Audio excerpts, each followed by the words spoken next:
Omar. Jomba. Omar. Yaani Jomba, wewe yani unakosa mali kwengine kwa kwenda kupiga vitu vyako vya sharuani, umeona mtaani kwetu ndo kwa kufaa, si ndio? Kwani huyu nani huyu? Omar tafadhali, Omar. Wewe wanijua vizuri. Wewe hujamwambia mimi ni nani? Sikuelewi, mbona unarusha? Acha kusema sijui nini bro. Ana nini huyo? Ni nani huyo? Omar tafadhali, Omar. Atuleteana gani hizi? Omar tafadhali. Nini? Omar usifanye hivyo tafadhali. Yaani mtaani kwetu wamekuja fanya usharuani kwako mtaani kwetu ya. Mambo gani hayo sasa? Mbona tunaoneshana mapanga, ni kitu gani? Oya, wewe wanijua vizuri sana wewe. Sikuelewi. Omar, changamka. Ni mpango gani anazungumzia? Acha hivyo vitu. Omar, Malizane. Oya, kama kutoka wewe wanijua gani? Wewe. Oya, kaa chini. Kaa chini pasta. Toa viatu hivi.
Haya, za wapi?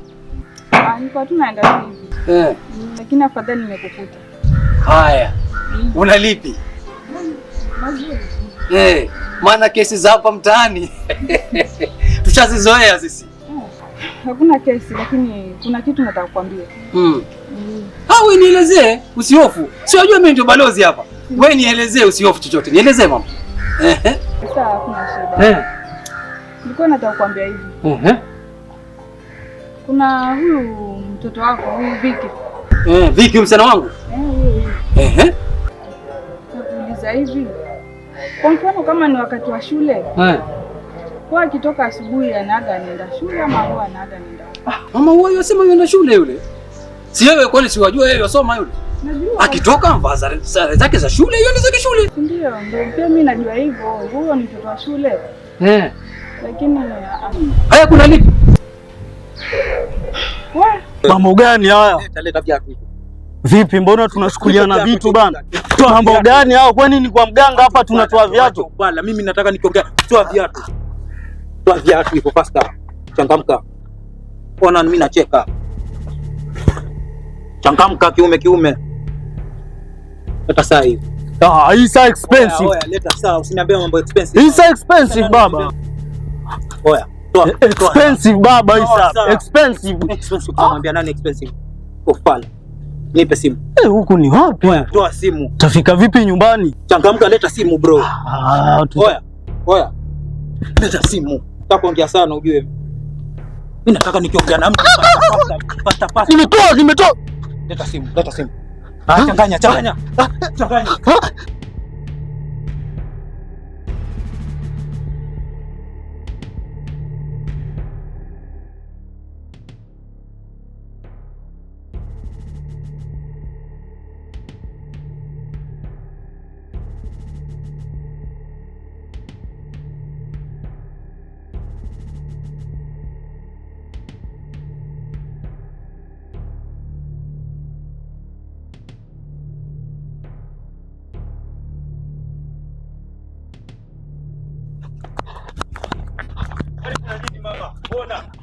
Kuna vijana wananifuata pale.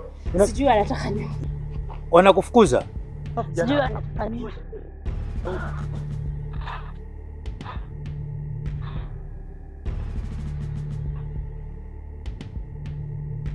Haya, niambie wewe kama mzazi mwenzangu, niambie Usinifiche chochote, niambie ule ukweli.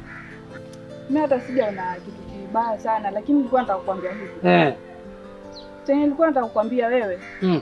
Nataka yule mtoto wako akitoka asubuhi, tena nataka kukwambia umfatilizie. Ujue kama anaenda shule ama huwa anaenda wapi. Hai. Tafuatilizia. Ndio tena nilikuwa nataka kukwambia, maana wewe ni mzazi na mimi mzazi. Ukiharibikiwa wewe pia ni mshahara. Kabisa. Haya umfanya vizuri mimi kunieleza mama. Na wajua likiharibika kwangu likichekwa hata wewe pia utachekwa. Kwa hivyo acha ile jambo uliloniambia lifuatilizie kwa undani na makini. Wewe usihofu. Ushasema imeshafika. Wacha mwenyewe nichukue hatua. Sawa bwana? Haya, uende salama bwana. Haya. Mungu akuweke bwana. Huo ndio uzazi huo. Allah. Haya.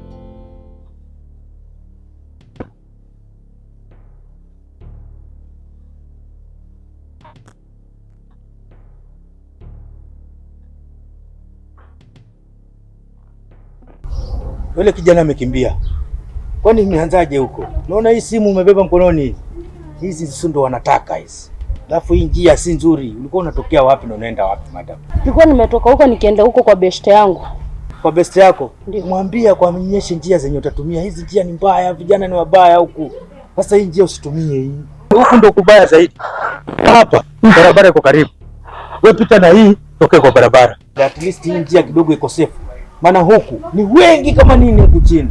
Na ukuwe makini na simu. Usibebe tu nje huku vichochoroni watakuchukulia. Sawa madam? Sawa, asante baba. Haya kwa heri. Kuwa makini sana. Asante sana.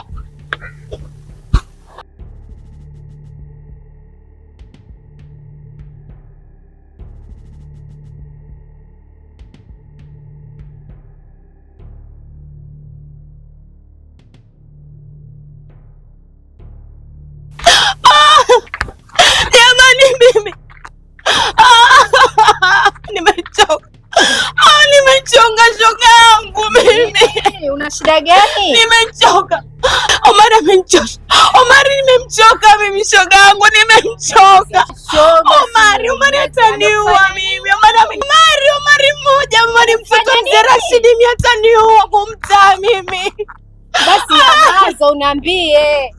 Ameniona pale na mpenzi wangu, alafu amnyang'anya kila kitu. Nitaenda wapi mimi kwa mtaa Omari? Ni mgeni. Amekuja kunitembelea mmoja, amekuja kunitembelea. Amefanya nini sasa? Sina lolote, mimi nimekimbia kwa upanga ule. Ona. Piga kelele hata za wezi watu wakaja. Akashika kwani Omari mbona anasumbua mtaa? Omari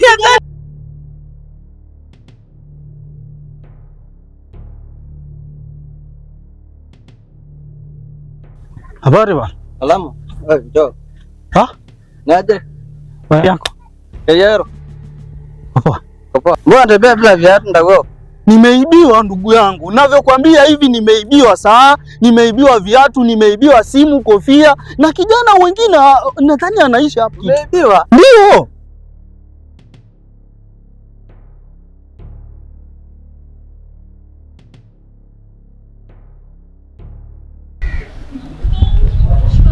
Shamona. Shamu yako nipeleka wapi wewe?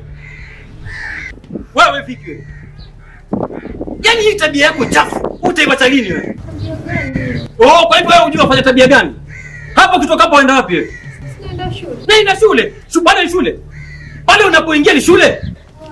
Yaani wewe utoke hapa vizuri. Mimi kazi yote ninayofanya hapa, kucheza chama, kuuza ng'ombe, kuuza mbuzi, ili hakikisha wewe umesoma. Kumbe kazi yako wewe niyo.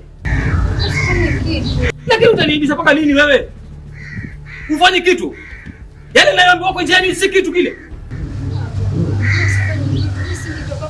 Sikiza Victor, tabia yako mbovu mimi nishaijua. Na hapa kwangu hutakaa. Hapa hutakaa. Wewe hunijui wewe. Na wenyewe mgeni tena shamwaibisha. nimemchoka Omari ataniua. Watu hapa mtaani. Twende basi tukasaidiane. Siendi. Omari ataniua, mimi siendi. Twende shoga yangu. Sasa kijana wenyewe ataendaje? Shoga yangu ataniua, shoga yangu. Basi nyamaza. Pole basi twende bwana. Nyamaza basi usilie shoga yangu. Omari ataniua, nimemchoka. Anakuibia vipi? Wewe si ni mwanaume ndio wewe. Usingempiga na wewe. Nguvu ninazo bwana. Lakini sasa mtu amebeba panga, utadhani panga kubwa hivi mfano wa mkono huu. Sasa hivyo utaolewa ndio wewe. Nitaolewa vipi sasa? Uone mimi natembea na fimbo mbili na kisu wewe. Sasa nilidhani utanisaidia, unaniambia nitaolewa. Mimi na wewe mwoga ni nani? Utaolewa wewe. Wewe Masai, nenda ukavae mashuka. Ndio maana mnavaa mashuka. Mimi nimeibiwa, wewe unasema nitaolewa.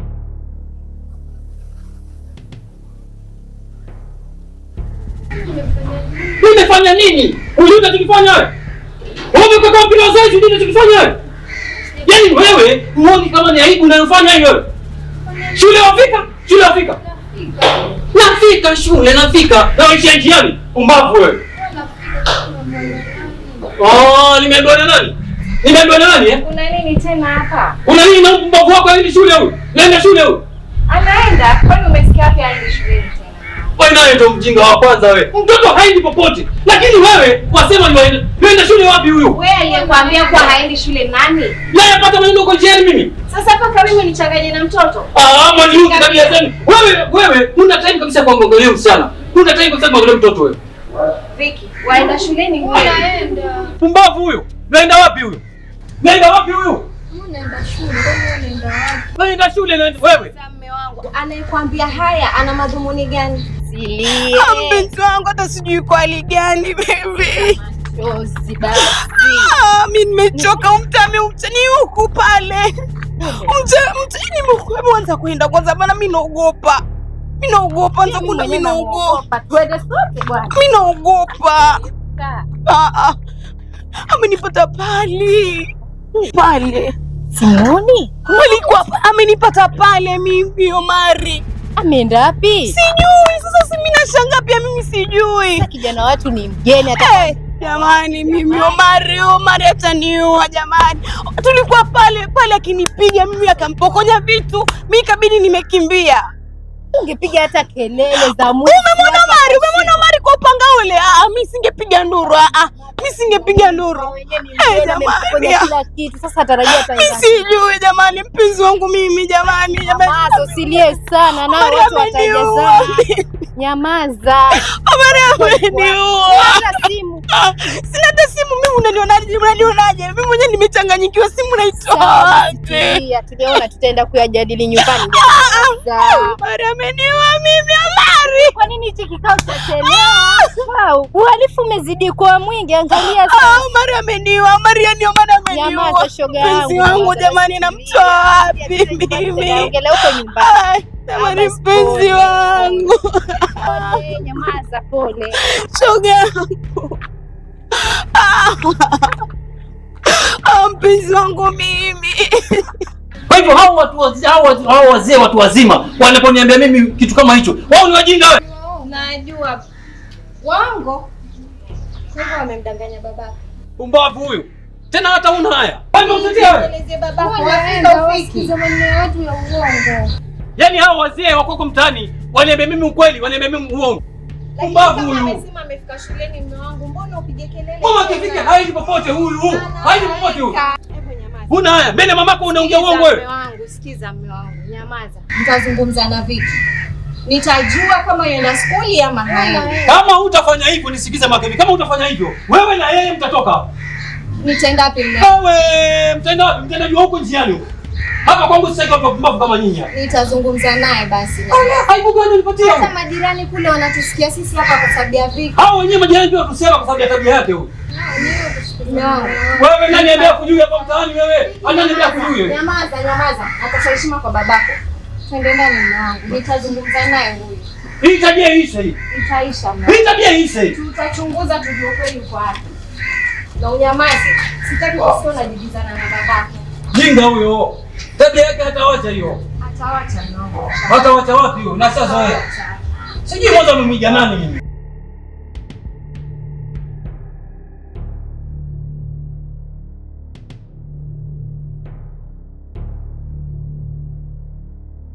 Nilikuwa nakutafuta sana kijana. Mbona tuziana njia mzee? Wewe mtoto mzee Rashidi, kumbe una adabu hivi. Wanitafutia nini mzee? Kijana. Hivi wewe hujui chenye nakutafutia Sasa usifunguke uniambie. Unaona Ufunguke nini? Wacha hizo tabia zako za kihuni, tumalizane, story iishe. Unajua mzee, wewe ndio umenisimamisha hapa njia. Sasa babako nyumbani. Mimi ninachotaka ni changu. Sasa tunaweza enda kama vijana. Sema una nini? Ulifanyaje? Anipe change yangu. Mzee wanitafuta. Wewe ulinuzia nini? Nakutafuta mimi. Posho na wapi jigo likizwa 100? Lakini si uliuza kwa hiyo kwa njaa zako ama? Yaani wanipa 200 nikuregeshe 100. Kweli wewe mzee una akili kweli? Maelewano. Tulielewana vipi? Nipe tusikosane bure.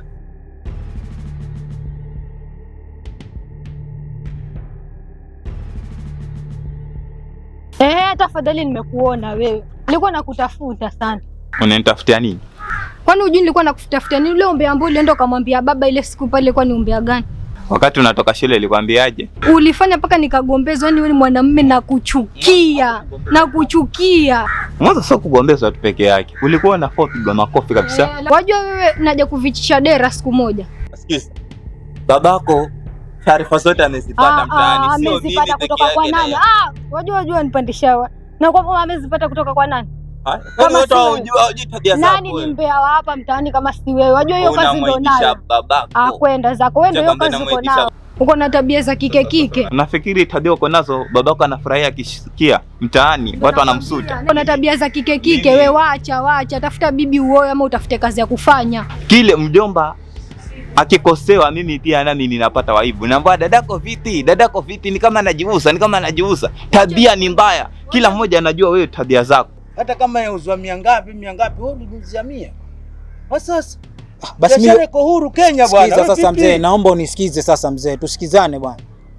Hiyo pesa mimi nilikula, yani ambie watakaje. Sinipe haki yangu. Mimi nilikula basi hiyo pesa. Mtoto mzee Rashidi, mbona unajitia muhuni sana wewe? Huu utakusaidia na nini wewe? Mzee tuachane bwana, hebu nipishe mimi nipite. Mimi siwezi kukupisha hapa. Wewe kifua chako unaona kinasababisha nani hicho kifua chako hicho? Hakiwezi babesha mtu hicho. Utababesha wale wana watoto wenzako. Sawa? Kitu cha kwanza. Kitu cha pili, huo mkutano wenye unakuja nisichaguliwe kama mwanakamati. Nikachaguliwa wewe na wahamisha mtaa wote huu. Huu mtahama hii. Mzee hamnitishii kitu chochote. Kutishie sisi. Nakwambia nisikize hivi. Hapa mtaani hakuna mtu anaweza nitishia. Mimi nakwambia mzee. Hakuna mtu anaweza kutishia huko mtaa. Siogopi kitu chochote mimi. Siogopi kitu? Mimi nakwambia. Wewe unajiona umekuwa babe sana. Nakwambia wewe kijana wewe. Ole wako wewe. Una kitu. Nawahamisha hapa wewe. Nawahamisha mtaani. Mbe nyinyi ni wajinga sana vijana. Mbavu.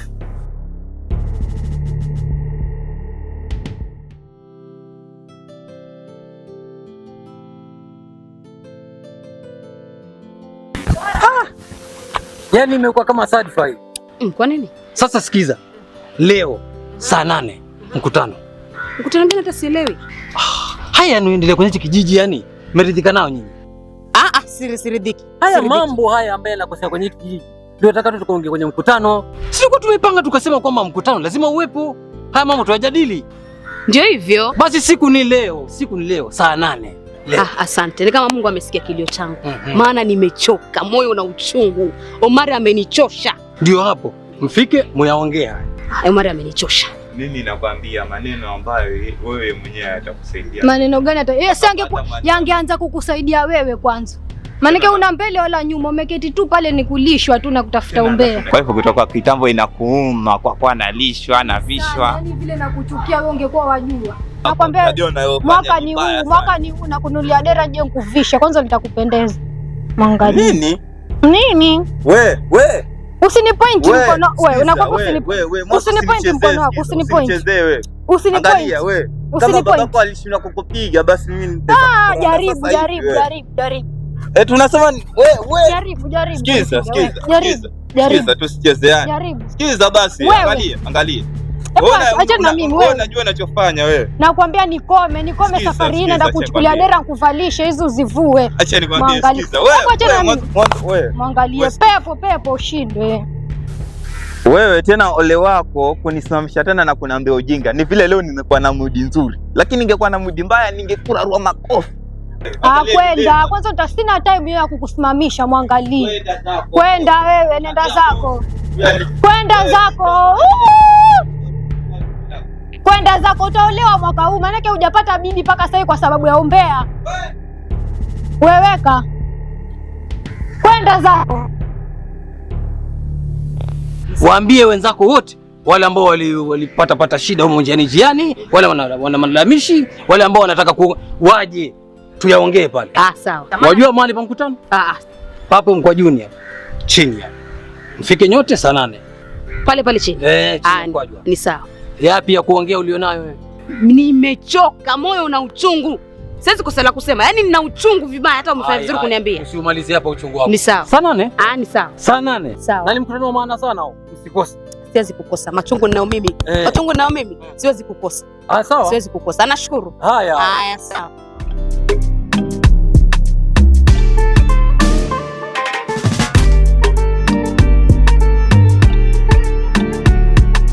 Sasa boy, najua kwenye hizi mishe zetu hizi pitepite zetu hizi mwanzo leo kumekuwa kubaya sana.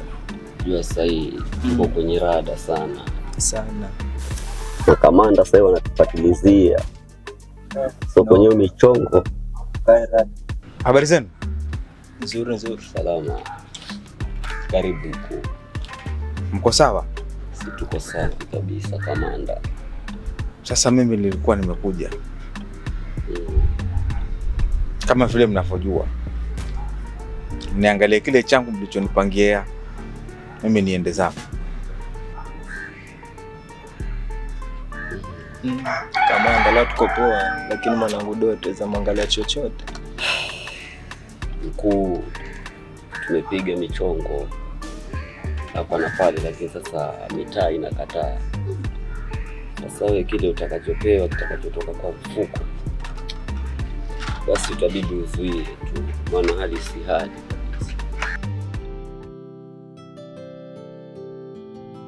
Safi. Uko fit? Safi kabisa. Mwanangu sikuoni muda. Mambo bana.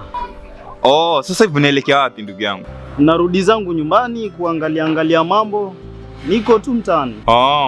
Lakini una taarifa kuhusu saa 8 sote tunatakikana pale Mkwajuni, kuna mkutano wa wanakijiji wote. Okay. Okay. Bila shaka ni mkutano wale mambo ambao yanaendelea hapa. Yanaendelea hapa mtaani. Hayo ndio yatakana yaongelewe pale. Kila kitu kitaongelewa pale.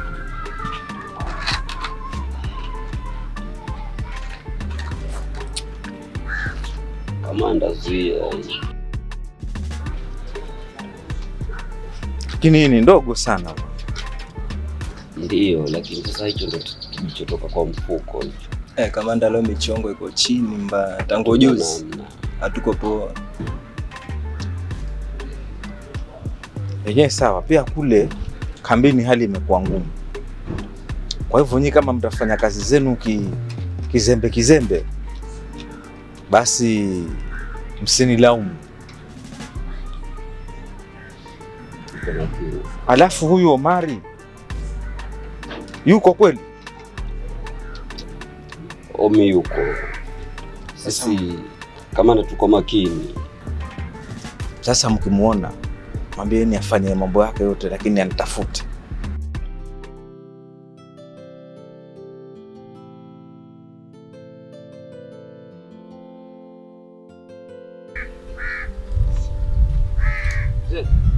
Mimi ndo naenda sasa. Sasa wewe unaenda kivipi? Kwani vipi? Leo si ndio siku ya kwenda kuonana na yule bwana? Ama wewe umesahau wewe?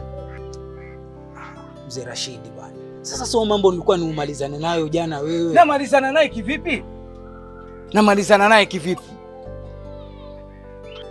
Sasa wewe kwani huna hata akiba ukamalizana naye mzee? Kitoke wapi akiba? Itoke wapi? Mzee bwana wewe. Wewe umeniambia umeenda mawili. Bado hapa lakini. Hazitoshi. Mimi nakwambia kweli. Nimekwambia. Mzee, yani hiyo pesa yote hiyo bado wasema haitoshi. Basi ni mkutano muhimu sana.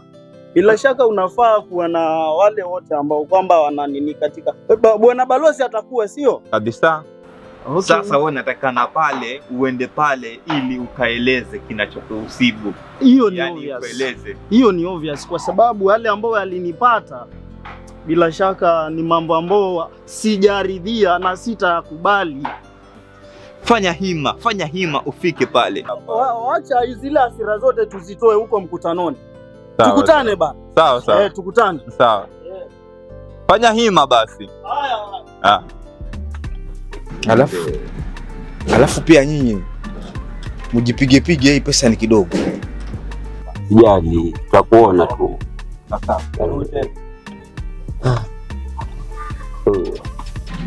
Naelewa tu. Naomi watafutwa. Kuna jambo. Yo basi kuna dude. Naelewa. Sija kama amefanya noma. Noma lazima, lakini mimi najua ninachokijua mimi. Huyu kamanda hata akishakutana na Omi wakipewa chambi tu wanazuia tu. Mwana wetu ana noma. Hao ndo kujua kula nao. Si ndio hivyo mwanangu. Dogo sisi tunaenda kupiga michongo yetu. Ndio hivyo. Unaelewa?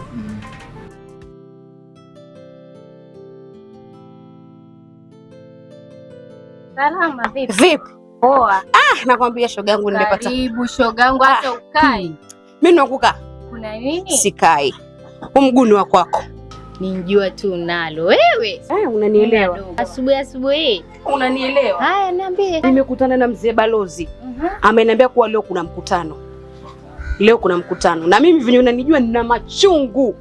Venye unanijua venye Omari alinifanyia. Wewe unaonaje? Mwanzo mfanya vizuri. Mimi hasa ndo nilikuwa naingoja hiyo siku. Omari mbona amenifika hapa? Mwanzo ile tukio alilokufanyia shogangu. Mbona lilinitachi? Hizi hazitoshi. Hizi ni kidogo hizi. Wewe nenda kawinde huko utafute uje uongezee. Yaani unataka kunimaliza kabisa mzee. Omari, afadhali umalizike. Mzee wangu acha kwa hivyo. Kuna una matamaa. Si mimi, ni yule. Mimi nakulinda wewe, si zangu ni za yule. Twende tukasuluhishe kule. Shika mzee. Sasa nenda. Tuko sawa sasa? Mimi nitaongea naye, wewe nenda. Haina mambo.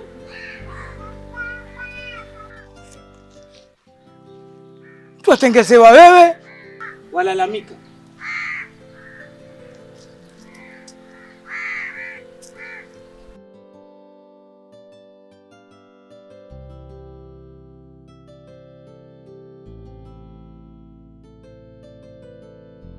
Kwanza hicho kikao ni lini? Leo saa ngapi? Saa hii. Ameniambia sasa hivi tusichelewe kwa mkutano. Nikasema lazima je nikupitie nikwambie. Wewe mbona umfanya vizuri kunifikishia ujumbe? Yaani mimi saa hizi hapa natoka naenda kula, tuongozane twende. Nakwambia mimi kwanza Aribu alivyonipatia kunipiga makofi mbele ya mchumba. Aondoke Omari ama niondoke mimi? Maana mimi ndio nimesinywa wewe. Yaani leo mpaka kieleweke. Ndio maana nimechoka ngasema nije nikwambie shoga yangu. Wewe mwanzo ngoja nijitayarishe niende. Hebu njoo ndani mwanzo tukale. Ndugu yangu mimi siendi kula. Lakini sasa nataka ujitayarishe. Tupatane huko. Usikose shoga yangu, usikose utaniangusha. Tukale bwana pata nguvu kule. Nakwambia hivi fanya hivyo jitayarishe. Mimi uje.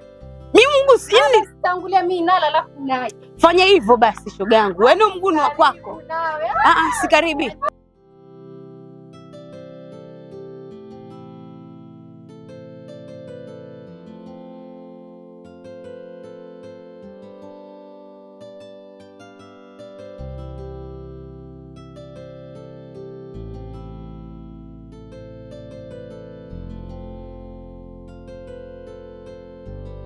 Sasa mimi nimekuita upande kwa sababu wewe ulikuwa unataka tukutane pale hotelini. Na pale nimeona ni barabarani. Na umeniambia siku hizi mkubwa ni mpya. Na makurutu wako pale pia ni wengi ni wapya. Sasa mimi nikaona hii kazi tunayofanya ni vichochoroni. Nikaona wacha tuitane. Ushaona? Ili kidogo uwe na usalama. Kwa hivyo umekamilisha. Sasa hizi kijana ndo amenipa, lakini bado robo. Lakini sasa hii itatosha. Sasa ndo nikakwambia hivi. Isikae mambo ya madeni bwana. Hii si ya madeni. Najua vizuri sana. Hata hivi tunavyozungumza na ametoka ameenda Mawindo. Sasa hiyo robo itapatikana lini?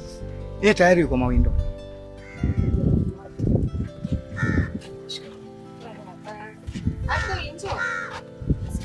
Mambo.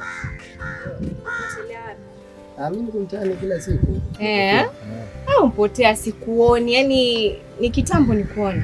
Hata hujui kumsalimia rafiki yako vipi? Mambo mengi tu, lakini nitakuja tu. Sawa. Sasa mimi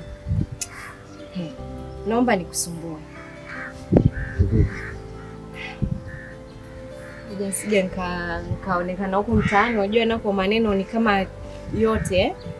Pengine labda akija jioni, haya yatakuwa mambo ya kesho. Maana mimi hivi naenda mkutanoni. Sasa hii itaganywa watu wangapi? Sasa mimi sababu ule mzee hatuwezi enda mpaka pesa kidogo kidogo. Kweli, lakini pia si utamuelezea kama vile ninavyokueleza.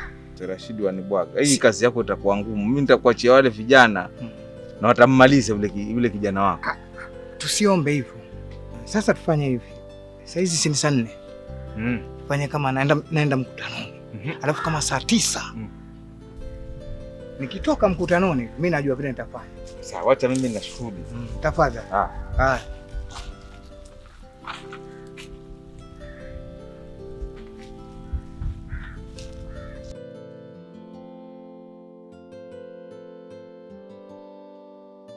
Abdul. Nina kazi naomba nikupatie. Kazi kidogo tu. Kuhusu mwanangu Viki. Ana shida gani? Kuna kijana hapa mtaani anasemekana anatembea na mwanangu Viki. Huyu kijana sijajua ni nani kabisa. Lakini najua wewe kwa sababu ni kijana hapa mtaani huwezi kosa kumjua. Mimi nakuomba tu jambo moja unifanyie. Ukimwona Viki ametoka nyumbani, yozunguka hapa mtaani, yaranda hapa mtaani, hebu tu mfuate kinyume tu. Tafadhali tu nakuomba. Mpaka ujue mahali anakoingia. Huyu mtoto anataka kunitia aibu. Na mimi singetaka nitie aibu.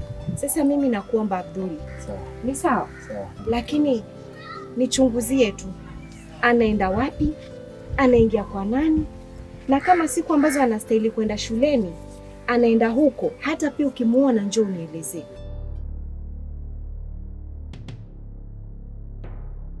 Jamani, habari zenu? Kwanza nafurahi kuona kijiji kimefika namna hii. Kwa sababu kuna mikutano hapo mbele tumeita, watu hawakuwa wamefika namna hii. Jamani, mkutano si mkutano huu. Mkutano. Utakuwa ama hutakuwa huu? Utakuwa. Jamani, nimewaita hapa. Nafikiri tatizo mwalijua. Tatizo ambalo liko hapa katika hichi kijiji mwalijua. Ndio maana tukaitana hapa tuje tupate suluhu hapa na mwafaka hapa. Kabisa. Sasa langu la muhimu na la ziada. Nafikiri kila mmoja hapa ni mhusika hapa. Kila mmoja ni mwathiriwa hapa. Kweli. Mtaa umeharibika. Mtaa umechafuka jamani. Ni kweli. Paka mgeni akitoka huko kuja hapa basi kufanya nyumbani ni yarabi mpaka afike nyumbani. Maana akikutana na huyo anayekutana naye huko njiani yameisha mambo yake. Sasa wajua anayeangalia mtaa yule tulimchagua. Na yaonekana hili jukumu limemzidi, maji yamezidi unga. Sawa. Yule mama ni kama amezidiwa. Kwa hiyo tujue tutafanya namna gani. Na kila mmoja leo hapa aongee machungu yake, yale yaliyo moyoni, ili tupate mwafaka wa hili jambo vile ambavyo tutalisuluhisha. Ndio. Ndio. Abdul, naomba usiniangushe jamani. Hata umeshaniambia hivi. Nishakwambia. Hata usiwazi, hiyo kazi nitaifanya. Naomba hutaelezea mtu hapa mtaani kwa nimekupa kazi kama hiyo ya kihuni. Pamoja sana Lakini wakikuja sasa. Naam. Kanitoaje sasa nishafanya kazi. Sijui hapa ni mjini. Abdul, kazi ndogo. Hiyo ni kazi ndogo sana tu, usijali. Siwezi kudisappoint. Wewe nifanyie hiyo kazi na donge lako. Wewe mwenyewe utafurahia. Sawa? Haya, usisahau. Wewe ukimwona Viki tu ameingia mahali, andamana naye unaona mpaka ujue anaingia wapi. Sawa Haya, sawa. Asante Abdul. Shida salama.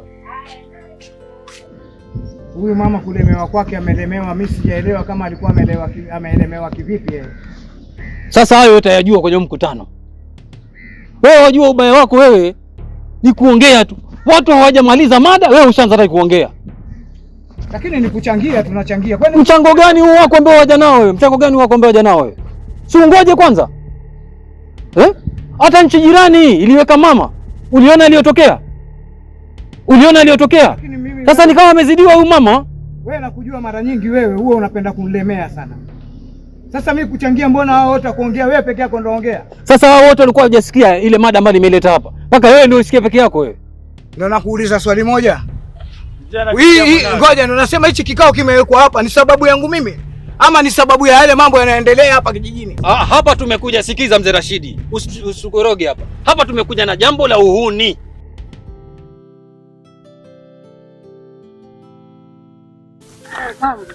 Poa, kwema. Vipi, ndio umetoka mkutanoni? Hapo kwa mkutano leo sijafika.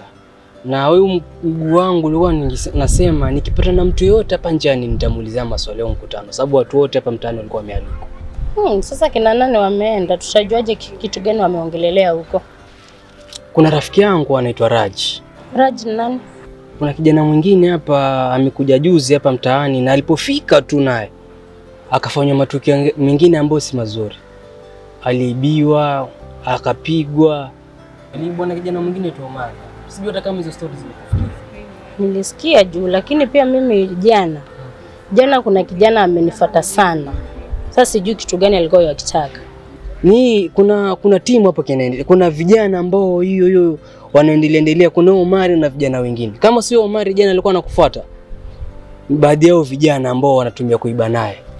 Ni mkutano si mkutano? Ni mkutano. Haya, yule mwenye lake dukuduku amela msumbua rohoni, yule mwathiriwa hapa paruanja aseme hapa lilomkuta. Mimi nitaongea, maana mimi mkijijini hapa nimechoka. Ongea mama. Nimechoka kabisa. Hatuwezi kuwa tunaishi tunanyanyasika. Kabisa. Kisa maana mtu mmoja Omari. Huyu kijana ni mwizi. Juzi tu pale nimemaliza kusonga, amekuja ameninyang'anya pesa. Nimelala njaa mimi kwa sababu ya Omari. Nimechoka, mimi sitanyanyasika. Umesikia ameanza hayo? Sio Omari peke yake. Mtoto wa balozi pia mumweke ndani mambo yake hapo. Mbona hamumweki? Yuko msichana wake akiwa kwa vichochoroni. Wewe mzee Rashidi, nyamaza, mtoto wako ni mbaya. Hatunyanyasika, kwa nini tunyanyasike? Hao wengine ni wadogo, lakini yeye ndio kikao mbele. Hao si mwizi. Hapa kuna Omari wangapi hapa kijijini? Kuna Omari wangapi? Sasa ubaya wako wewe ni ushindani. Kwenda wewe, nyamaza wewe balozi. Hata wewe pia uleti mada ya sasa. Hapana, sisi ni wanadamu. Mama, ongea. Nitaongea. Wewe mbona ule wako usemi wewe? Wewe ule wako usemi. Hapa tumekuja kwa mada. Hapa tumekuja kwa mada nyingine hapa. Si mada hiyo yangu. Na hii si mada ya Omari. Tuheshimiane, mimi nakwambia. Hapa ni kuchaguliwa. Mzee Rashidi, tuheshimiane wewe. Mzee vipi, tulia. Pole. Hao vijana wanaharibu mtaa hao. Maana mali tuwaelekea kama mtu akicha kidogo anamfuata. Kwa kweli hao vijana wameharibika sana. Sasa chenye waliongea na natumai ni kitu kitasaidia sana.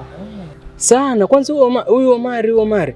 Yaani amefikia paka yuibia shemegi yangu. Yaani ni watu ambao inajuana naye na Omari yawajua pia, lakini wanaiba. Hajali.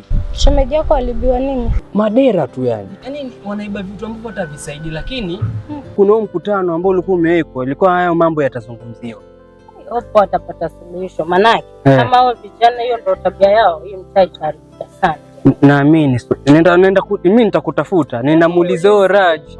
Niambie, manake sijui sasa wameongelelea nini. Sawa, mimi ndauliza kwa Raji alafu nitakutafuta nije nikwambie. Haya, ni sawa. Kuona mchana mwema basi.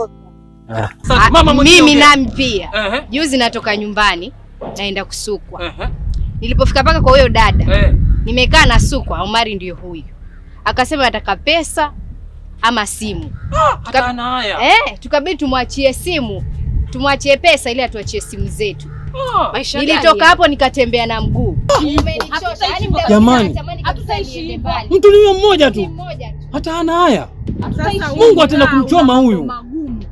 Ili simulizi ni kubwa sana na tena ni gumu. Juzi kati hapa nimekuja huu mtaa. Mimi huku si kwetu. Nakuja kufanya mambo yangu moja mbili.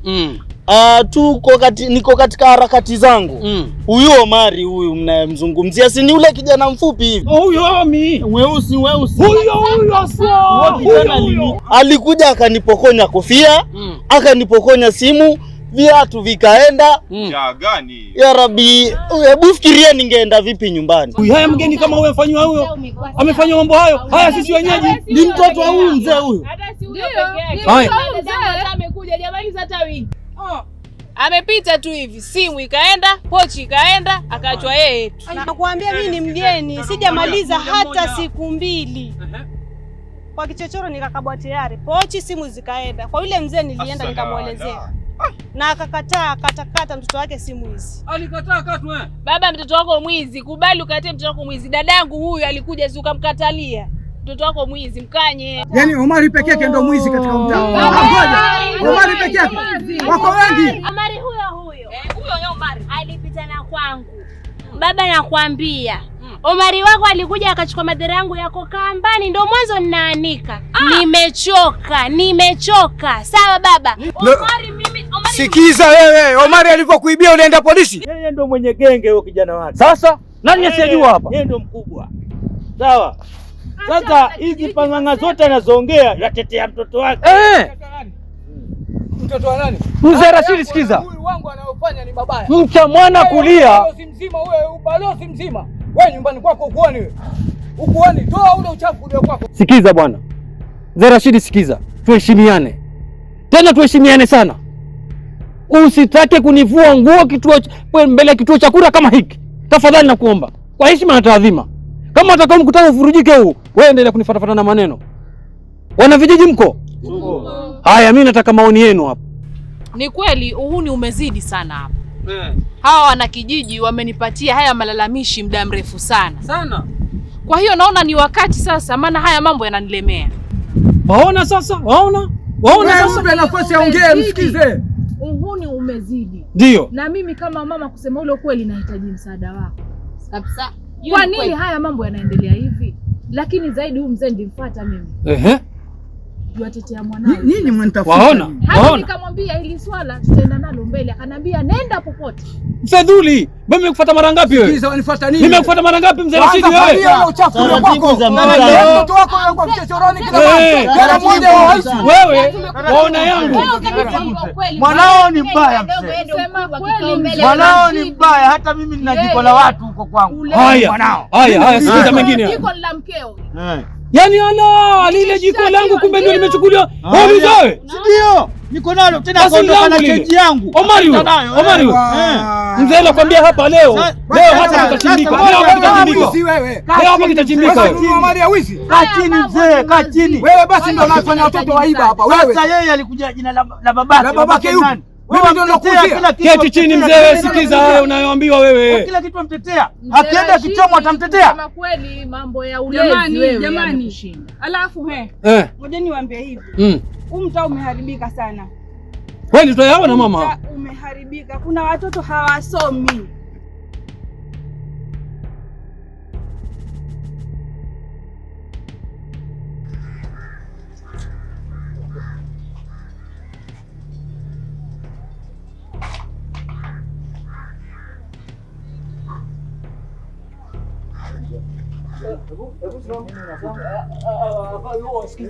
Sikizeni basi, pangeni kizee. Kijana bora inavuta mali.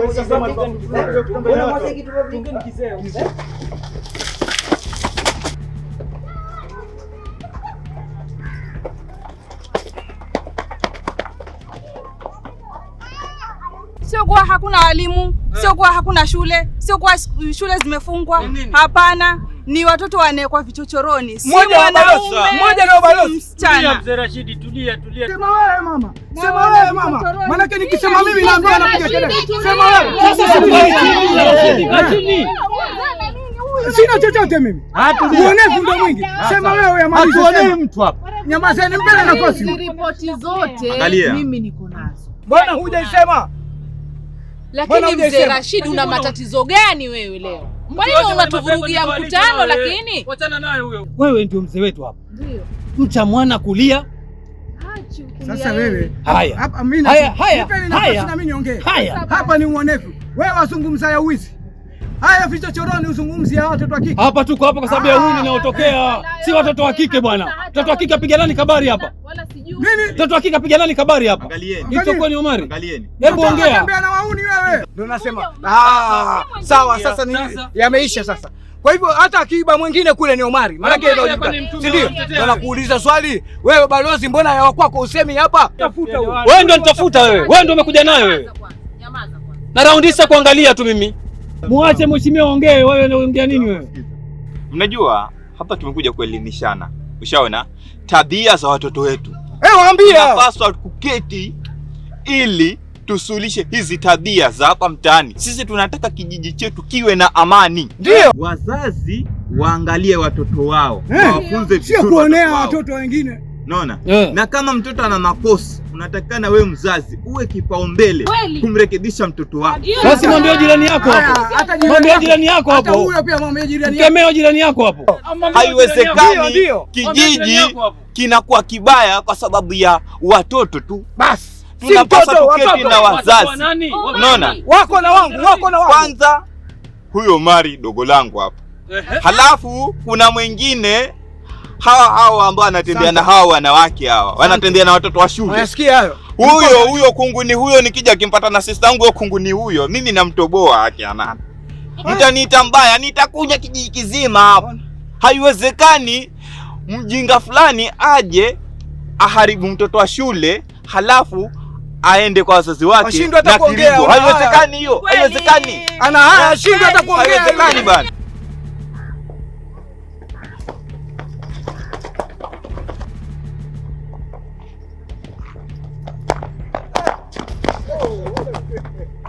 Abande, kwani mtoto hii kijana ilikula swara ama nini? Umeona vile ameruka hapo? Na imeruka kweli kweli yani. Huyo amekunywa mafuta ya ndege, si petroli si swara. Na ni kweli hii kijana ni kama na inapepea kweli kweli. Hiyo ni mbio hiyo.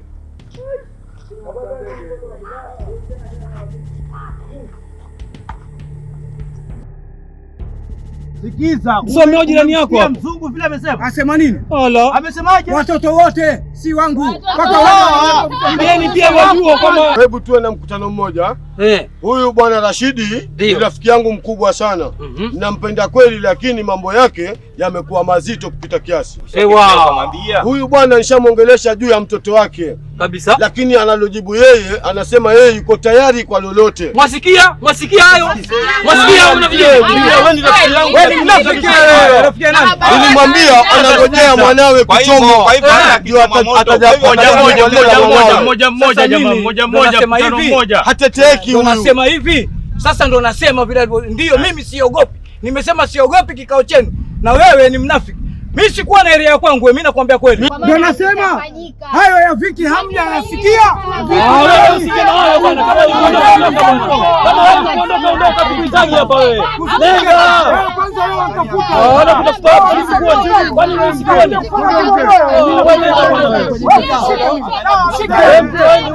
Wewe mzungu huyo.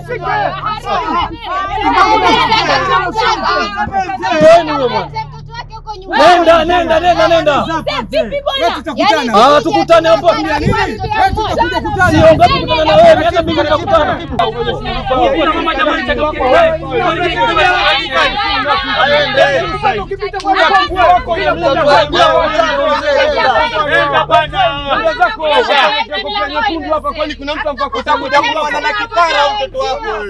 Tunakuuliza hiyo kofia nyekundu umevaa umechanganya. Mimi siogopi. Aondoke ndio zako. Ondoka nenda zako wewe. Wewe nenda watu hapa. Bwana mzee. Shika hicho kikoyo kivue. Kama hawafai bwana. Watu kama nyinyi kwa hicho kikoyo uone kama hataenda huyo. Next time mvuone kile kikoyo muone kama hataenda. Mkutano mmoja. Wasitishie nyao. Sikizeni niwaambie, sikizeni niwaambie. Unaona huyu mzee mkimfuatafuata vizuri lazima awe anakula na polisi fulani. Anakula na polisi, si ati ni siri. Unaona mama mtaa? Nakwambia huko lazima watu wachunguze vizuri.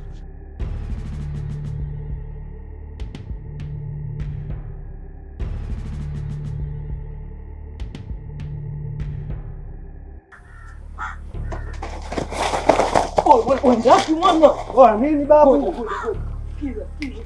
Mbona nikata stimu mwanangu? Kile kijio mwanangu ni kibaya mwanangu. mwanangu. Wewe kushangaa mwanangu, nimetulia mwanangu, nataka kuwasha vitu vangu ndo hajakata simu. Sikiza sasa mwanangu, nimetulia tara wewe. Wewe nilikwambia mwanangu, sio kila mali wakati mwanangu ajiwasha tari mavitu hivi vitu haviruhusi. Lakini wanaambiaje mimi chafu mwanangu, hamna lolote. Hata kama namba ukishataka mimi naruka nayo. Mwanangu hata kama namba mwanangu nakukataa utakuja angukiwa. Wewe nikwambia hizo tiketi zako sasa mwanangu, sikiza nimewasha kitu mwanangu. Na ruhusu ile bwana ningekuwa sidaki. Hivi ningekuwa nimekichoma boss ungekuwa umenaribia simu zangu. Wewe nimeangusha huko bana. Ungenunulia. Mwanangu nakushangaa, njoo kaa hapa. Sijakuwa unanifuata nyuma, unajua cheki. Siamini hao. Hebu cheki. Wewe ni hizo tabia zako za kijinga mwanangu, nakwambia mwanangu, makinika. Washa kitu mwanangu. Hivi vitu mwanangu ni vya kujificha ndio usikie utamu. Wana jichomea huko mwanangu, wana kila mtu hivi mwanangu. Mimi cheki, mimi nilikuwa nimechili mwanangu. Kile kijiwe changu nakijua kabisa, kile kijiwe changu pisi. Siku hizi wale wengine ajezi boy, blue boys siku hizi wengine ajezi wanaingia kama sisi mwanangu, atakuja kwangu kesho. Achana nao, sisi kitu mwanangu, tuma kitu. Mwanangu hicho kitu unasikia kifuka kabisa. Tabia mwanangu, tafuta mahali jifiche. Kula kitu ndo utasikia kitamu boy. Jamani, mmeona tatizo liko kwa wapi? Umeona kabisa. Kuna wazazi wengine hapa hawaangalii watoto wao vizuri. Jamani, tuwe makini, na waomba tafadhali tuwe makini. Sasa hapa ni kuchagua mtu ambaye atamsaidia yule mama tupate suluhisho. Hilo ndo swala mzee wangu. Kwa sababu yule mama amelemewa na tukiangalia huni bado unazidi. Tufanye kwanza sahihi. Ni kubaya. Jamani, tutachagua ama tutachagua? Tuchague. Jamani, anapatikana msaidizi, atapatikana. Haya basi, ni leo hivi. Tulijue mbivu na mbichi hapa. Haya, kwa hivyo mama, wasemaje wewe? Ni kweli haya mambo yamezidi kuwa mabaya, hasa hapa hichi kijiji chetu. Sasa hivi tunaishi kwa hofu sana kabisa. Kwa hiyo wanakijiji, mimi kweli hii kazi imenilemea. Leo ningeomba sana tuwe na suluhu moja hapa. Angalau kama ningepata msaidizi. Halo.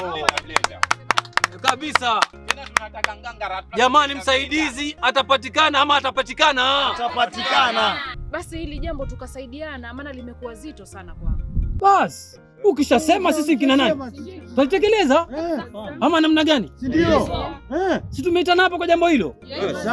Suluhu tuipate ama tusiipate? Tuipate. Haya basi.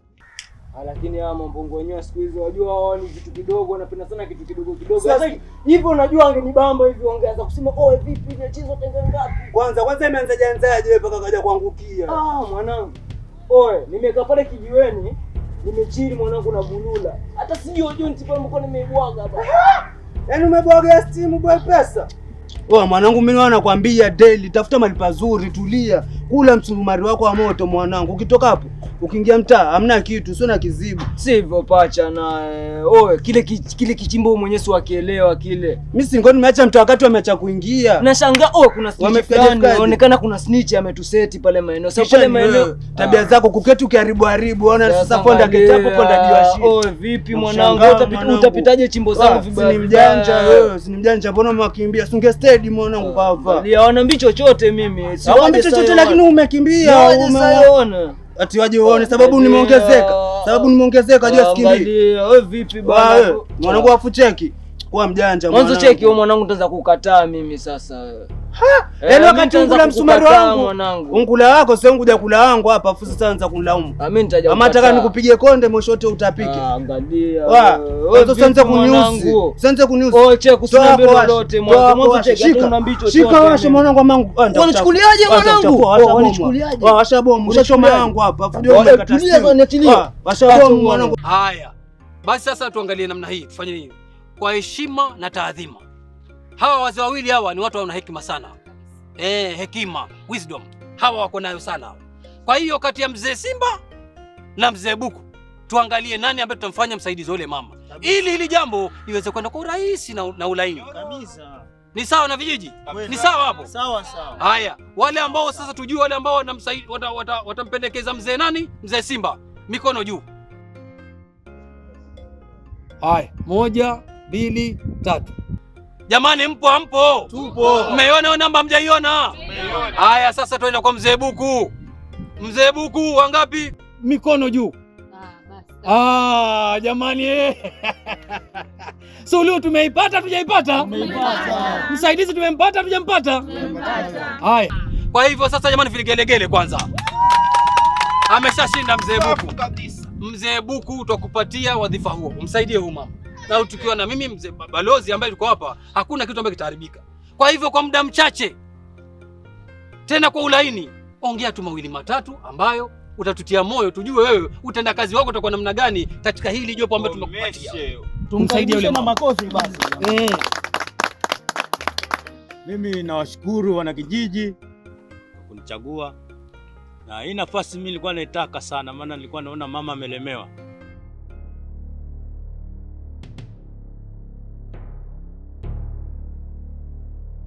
Bigi leo nakupiga game 3 leo upati kitu Bigi leo hauchezi lolote. Nasemaje madevu? Acha pangana. Ocha hujabwaga pesa. Hujabwaga pesa. Wewe nimeweka pesa hapa. Weka pesa. Wewe weka pesa. Nimeweka pesa hapa. Weka pesa. Weka bonga pesa hapa. Sawa basi mwana naweka. Una strategy bwana. Sima karatasi hizi ni pesa na zatafutwa vipi wewe? Kweli yani. Ndio hiyo nimeweka basi. Hizi ni pesa mwanangu. Sawa, cheza cha mdomo. Bigi nakwambia nakugonga leo Bigi. Watu mwanangu hamna kitu naye. Nakugonga nakwambia raundi tuna mayai leo nakupiga mimi game 2. Hamna kitu. Cheza Bigi hapo. Cheza hivi. Hiyo mwanangu. Cheza. Nakwambia nakupiga uamini. Nakupiga. Kila tukipita hivi naona mambo si mambo. Kweli. Unajua mwanaume anatembeanga usiku na mchana. Kweli. Mwanamke kupiga saa 12 yeye yuko ndani. Hajui yanayofanyika huku nje ni gapi. Kweli hapo. Sasa tutasaidiana na mama vizuri. Kwanza hili swala nyeti hili tutadili na huyu mzee na mtoto wake. Nitahakikisha nimeshikana na wewe na mama mpaka huyu kijana tumemweka ndani. Kabisa. Huo ndio tenda kazi huo. Baba yake akubali akatae. Sawa? Tutaweka yeye ndani. Maana naona kule serikalini kuna askari mmoja nafikiri anamfeva. Anamfeva. Sasa tutadili nao. Na ile swala lako dogo, hilo swala pia ni zuri sana, lazima tulishughulikie. Lazima hiyo vichochoro watoto wa shule. Hatutaki watoto waharibike. Haiwezekani. Kwa hilo mimi nashukuru na tunaweza endelea. Kuna imani na wewe. Unakulala hapa. Leo kweli tuingia tuone mshindi ni nani. Nini? Hamna kitu hapa naye. Nakwambia sisi tuangalie. Nimekula. Wewe hamjakula kitu hapo.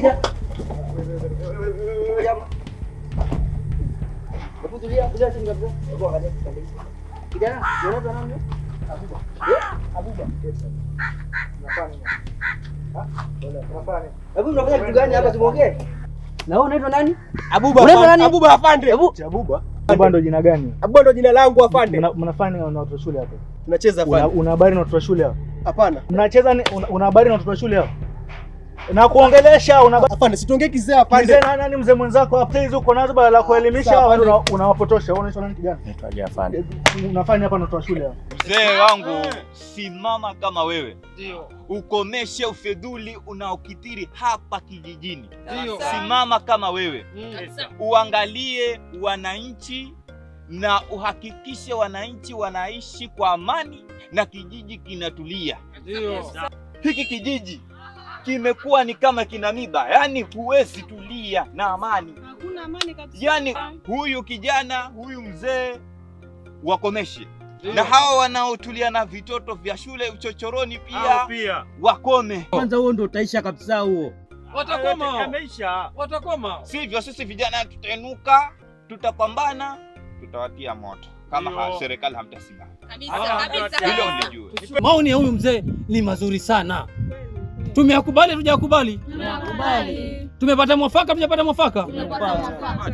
Sasa naona tushikaneni jamani, mtaani wetu huu ukiwa na mtoto wa mtu yoharibika tuseme. Tukilisikia tuseme. Tukilishuhudia tuseme. Chenye mimi nataka kuongea saa hii. Unamwona mama? Ni mama mtaa. Na mimi. Kila mmoja hakikisha kuna namba ya mama mtaa na mzee wa mtaa kabisa. Cheza kadi. Kadi umekosa watu kucheza nao kadi, mnakuja kucheza na watoto wa shule? Watoto wa shule afande. Wamekwambia sio watoto wa shule hao? Ana kitambulisho huyo? Mwambie akuonyeshe kana kitambulisho. Alipoteza afande. Wewe unaitwa nani? Nakuuliza unaitwa nani? Naitwa Adam. Adam, unafanya nini hapa? Bado nacheza afande. Unakuja kucheza kadi. Kwa hiyo shule zikifungwa mnafunga mpaka vitabu hapo? Afande, nisamee afande. Unaitwa nani? Hebu ongea. Ongea big afande. Naitwa big, nisamee afande. Afande, na watu zina watoto wa shule hao? Unaitwa afande. Hebu simama.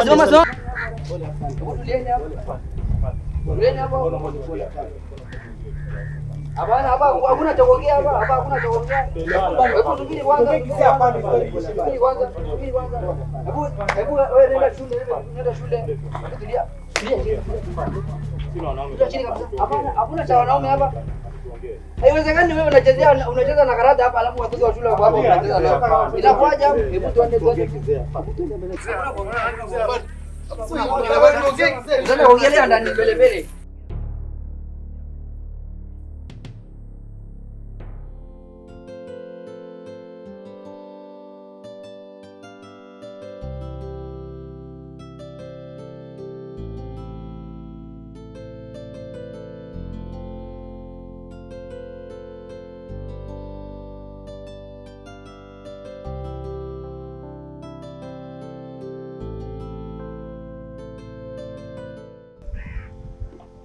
Hivi wife atakuwa ameenda wapi lakini? Basi nilimwambia hata akitoka anafaa kuniambia, na sasa hajaniambia kitu, amechomoka tu ameenda zake.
Kwaje bro? Fiti sana, inakuwaje? Nimetoka harakati zangu bro, nikapishana na mwanadada mwingine pale. Nilikuwa niuliza huu mkutano ulikuwa unafaa kufanyika. Sasa sikuwa na majibu ya kumpatia. Nikasema nenda kuangalia mwanangu pale Raji. Sasa nimefurahi pia kukuona. Vipi kumekuwaje? Mkutano umefanyika. Kulikuwa na watu takriban, yani watu walijaa sana. Kulikuwepo na umati pale ambao ulihudhuria ule mkutano. Na umefanyika tu alhamdulillah. Sasa mkutano najua ulikuwa na watu wengi, lakini kuna wale watu main kama Omari na ile timu yake maybe wamehudhuria katika ule mkutano. Omari hakuwa, sema babake, ule mzee Rashidi, ule mzee mkorofi.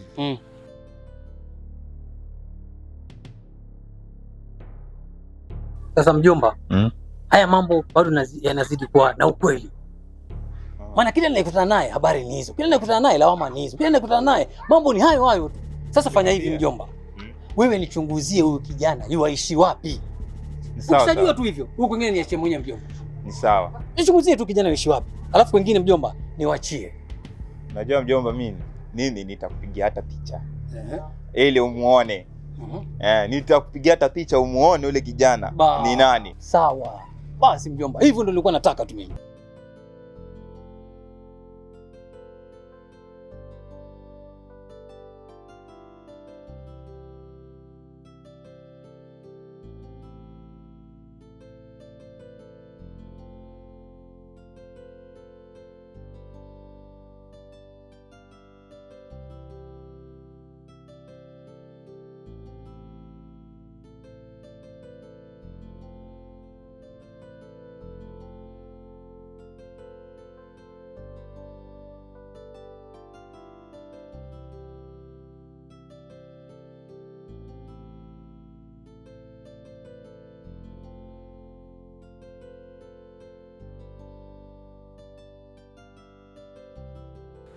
ilibidi afukuzwe pale mkutanoni kwa sababu alizusha balaa.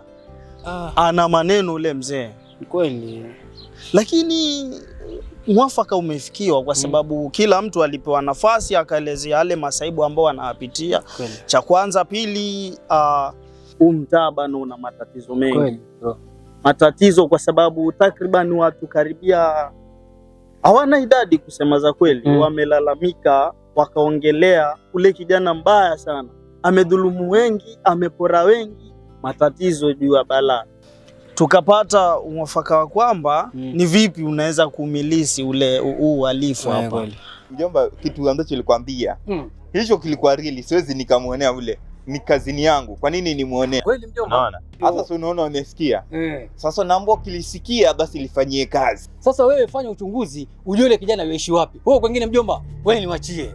Niwachie. Yule kijana mjomba yule. Huyo kijana huyo. Sawa mjomba, wewe nenda. Haina. Haya mjomba. Sawa. Sawa mjomba.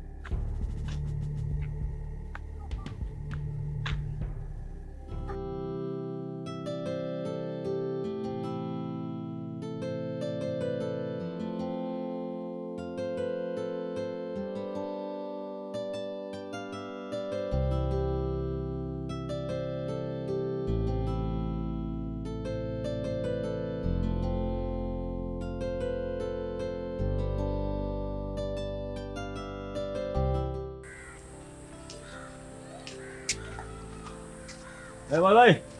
Vipi? Uko chonjo? Unaona unazunguka. Sasa? Mimi nimekuja nyumbani, ndio nimekesha leo. Kesha na wagonjwa kule Wema, accident ni yani kero. Nimekuja nyumbani kufika pale, funga mlango, hakuna mtu anabisha. Kuingia ndani kufungua wifi. Unajua yule ni mgeni mkuu mtaa. Mimi huwa sitaki atoke. Unaweza kuwa katika shughuli zako za hapa na pale umekutana naye. Ndio lote hii kali. Unatafutana na mwanamke ndago. Sasa ni mke wangu. Sasa kwa nini nisimtafute? Story zako nazijua ndago. Sasa ni story gani hizo? Wewe ni daktari gani? Nasikia yako unaharibu mimba za watoto wa watu wadogo. Sasa huko ni kuongeleana kazi. Wewe unajua ile ni kazi yangu na mimi siingilia kazi yako. Siku yako itafika. Sikia Masai. Mimi siingilia kazi yako. Tunaelewana? Nimekuuliza kama umemuona. Kama hujamuona sema sijamuona basi. Na mimi naendelea shughuli zangu. Mambo ya kwanza kupatana hiyo ni ya nini sasa? Inaweza kuwa kuna mwingine anakusaidia. Wewe acha mambo yako bana. Wewe tutakosana vibaya hero. Acha akusaidie ndugu. Tutakosana bro, acha mimi niende lakini wewe mambo yako nitayaangalia. Nasikia uwezani na hiyo. Wewe achana na mimi. Haukikishi kileleni ndugu. Hivyo basi viongozi na pamoja na wale watu waliokuwa pale wakafikia mwafaka kwamba kuchaguliwe mwingine mtu ambaye ataweza kufanya nini? Kusaidia ule uongozi wa pale ili tuweze kudhibiti uhalifu uliopo hapa. Basi wamefanya kitu kingine muhimu sana. Sababu katika ule uongozi hatusemi ni mbaya, lakini kulikuwa na kama upungufu fulani pale, sababu vijana wanatusumbua sisi hawawezi kufanya kabisa. Na sijui kulikuwa kuna ushirikiano baina hao na ile jeshi kule letu la polisi, lakini naamini pia kutakuwa na hii uhalifu utapungua. Penye ni hapa na njia. Sema wacha tuombe ile ambalo limepangwa kwa sasa litaweza kusaidia ili mwafaka upatikane. Kweli. Hivi vilio vipungue bana. Mimi bro, acha niende harakati zangu. Wewe tutachekiana. Tuombe Mungu pamoja bro. Baada.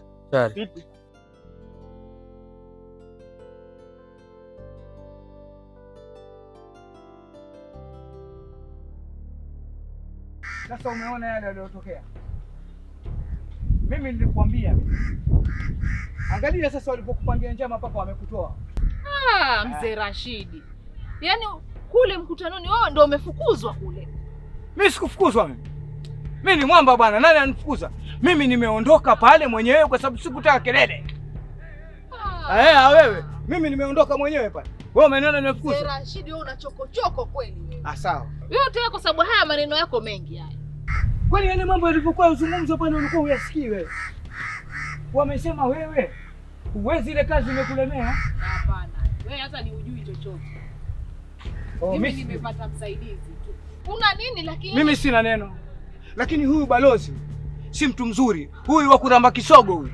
Na yeye ndo alioitisha mkutano. Ama ni wewe ndo umeitisha? Mimi nakwambia ndo ashakutoa hivi.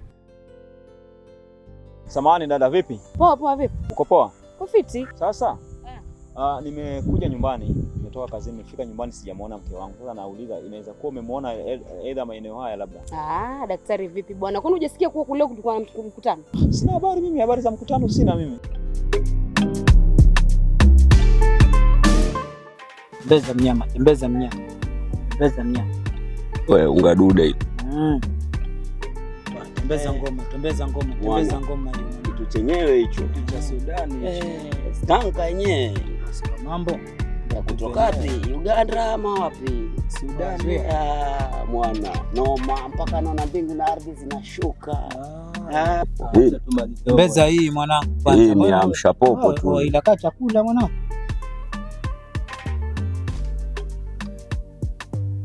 Leo kulikuwa na mkutano bwana, tumetoka mkutanoni bwana, mke wako nimemwona pale.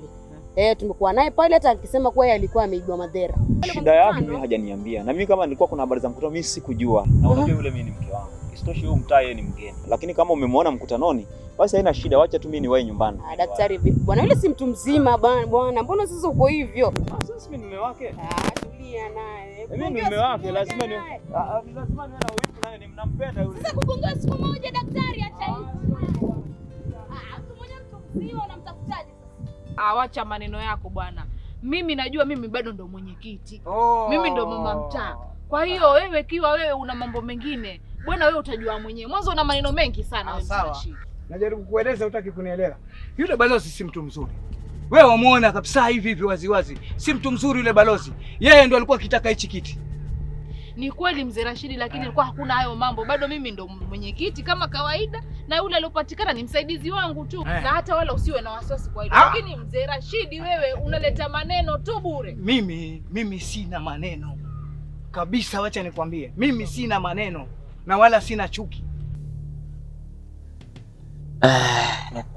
Kumekucha. Huo ni mwamko tu. Seti skanka hiyo mwanangu, iroli. Mwanangu Mari tembea. Ndo mambo yenyewe mwana. Hivi vijana. Yaani mfanya nini hapa?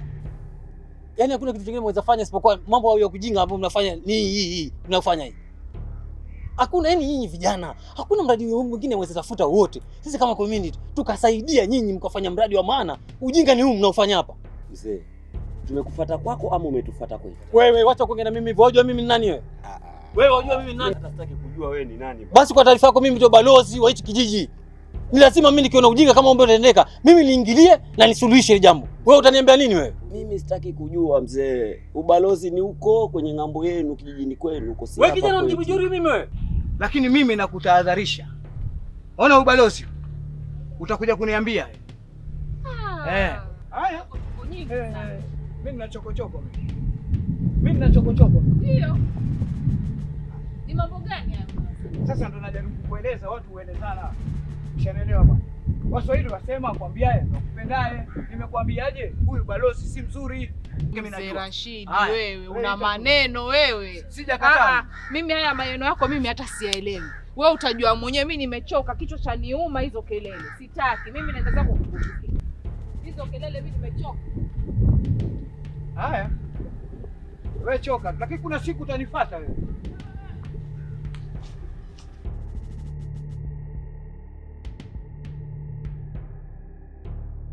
Unajua nimekuja hapa sijakukuta. Hivyo ulikuwa umeenda wapi mke wangu? Mume wangu, samahani, nilikuwa nimeenda mkutanoni. Kulikuwa na mkutano wa kijiji. Wewe ukienda mkutanoni huwezi kusema, wewe ni mtoto mdogo, si ndio maana? Lakini mume wangu ilikuwa ghafla. Mbona? Ulikuwa ghafla, mimi nilikwambia wewe hauna simu wewe. Nilikwambia ukitoka kwa hii nyumba lazima uniambie umeenda wapi. Wewe unatoka, mimi nimekuja hapa nimezurura, mimi njaa inaniuma, nimeenda nimekuzunguka. Mimi nikuzunguka kama mtoto mdogo? Tuliitwa tu na mama mtaa kwa sababu kuna baadhi ya wanakijiji walioibiwa. Sio, kumbuka juzi hapa kati niliibiwa madhara yangu. Hilo mimi ninalifahamu, lakini ulikuwa unafaa kunitaarifu. Mimi ni mume wako. Huwezi kutoka tu hapo ukaenda kwa njero zako, na mimi vile ninapokufahamu wewe na ule mtaa vile ninavyojua. Lakini huo ndio ukweli mume wangu, kulikuwa na mkutano. Wewe kijana ni heshima wewe. Fanya adabu na mimi wewe. Na wewe Omari, wewe kazi yako ya kijinga ni hii ya kuonyesha wenzako mambo ya kijinga ama Lakini wewe Omari utabadilika lini wewe? Unajua mimi nimenyamaza muda mrefu sana balozi, mimi nakuangalia wabwabwaja tu. Wabwabwaja mimi nakucheki tu yani. Watakaje wewe? Mimi natakaje? Wewe fikiri mimi nafurahi sana kuja kwenu kila saa kuja kuripoti juu yako wewe? Ile jambo nalokuja kule kusema kule, fikiri mimi nafurahia sana. Wewe usibadilika wewe. Ndo maisha yetu mzee. Balozi unatuvunjia heshima, tumekosea nini? Nafunja wewe, nyamaza nawe, nafunja heshima gani wewe? Vunjia heshima balozi. Heshima nyinyi mwenda msika tu kabari hapa mtaani, ni heshima hiyo. Mwenda mnyanyasa kina mama, mapokanya vibeti kina mama, mpokonya watu simu, mkivunja nyumba za watu nyinyi heshima. Mzee ushaongea sana wewe. Mbona unatuingilia sana anga zetu wewe? Tabia yenu ni mbovu. Tumetoka na tabia yenu. Wewe sikiza balozi, sikiza balozi. Badilikeni bwana. Balozi sikiza kisho, nisikize kwa makini. Nisikize nini? Mimi naaminije kama siko na mahali mwingine unaona mimi sipendi kwa biashara. Mimi ninajua mambo zenu sana. Mimi hii tabia hii. Siku nyingine ukitoka hapo wewe unaniambia. Unanielewa? Mimi ndio mume wako. Siniogopa, unaniogopa wewe? Hapana, sikuogopi. Ukitoka hapa sema mimi mume wangu leo na shughuli na vikao na mimi nitakuruhusu, lakini si kurukugwa tu utoke wewe uende zako. Siku nyingine tutagombana ujue. Tunaelewana? Ingia ndani. Unajua mimi nasikia njaa sana, sasa kaniandalie chakula huko. Penda kuzurura na vile na ujua huu mtaa. Sitaki waniibie kichima wangu. Nini utaniambia? Najua wewe wapenda kuingia kwenye anga zangu sana. Anga zako gani? Uko unaofanya ni anga hiyo? Sikia bwana. Kazi za watu usiingilie balozi. Wewe fanya kazi zako. Mbona unapenda kuingilia anga za watu? Hii ni moja ya kazi yangu hii. Na mimi siwezi nikaona wewe ukishika watu kabari, mkienda kuvunja nyumba za watu, mkiibia watu, mkinyanyasa watu hapa mtaani. Mimi nikinyamaza tu hivyo. Wewe acha kubwata sana. Fuatana mambo yako. Wewe wajua wewe. Sikiza balozi bwana. Nini? Balozi sikia. Tuharibie heshima. Heshima gani mko nayo hapa? Kazi ni ya kufanya nini? Wajua mimi nakutafuta muda mrefu sana. Nakutafuta muda mrefu. Wewe unajua kwangu wewe pako. Kumbe wajiingiza huku kwangu. Kwa hiyo ongea mbaya maskani yangu hajaongea mbaya, si ndio? Kwa hivyo pia mimi wanitishia. Mimi balozi hapo wanitishia Omari. Nitakufanyia mbaya mimi nakwambia balozi. Wewe usifanye mbaya mimi Omari wewe. Nitakufanyia mbaya. Wewe unijui wewe. Nitakufanyia mbaya balozi wewe. Hebu jaribu uone nyinyi. Mwanzo hapo mtaondoka. Huyu vipi huyu? Huyu alichochukuliaje? Wajua vipi huyu? Omari, wewe nakwambia tabia yako Omari na adabu wewe. Nini wewe? Badilika mimi nakwambia. Nini wewe? Si uje? Nakwambia balozi mimi nikikupata na kumaliza wewe. Nini wewe si uje? Si uje? Na bahati gani wewe? Pafu zimesha na sigara hizo na bahati gani wewe? Mimi nakwambia fio wa sasa lakini nikikupata naenda na miguu hiyo. Utanifanya nini wewe? Nakwambia ole wako. Fike balozi. Popote pale mimi nitatembea na mtanifanya chochote nyinyi. Wewe subiri nikupate balozi. Wajifanya mwanaume wewe mtaa mzima uongelee wewe. Mtaniweza nyinyi mimi nawaambia wewe. Mimi nitahakikisha mtatoka pale mimi. Nani ahame? Nani ahame? Nyinyi mtaondoka hapo. Utanipata wapi wewe? Utanipeleka wapi wewe? Ngoja ile siku nitakupata utajua mimi ni Omari kweli.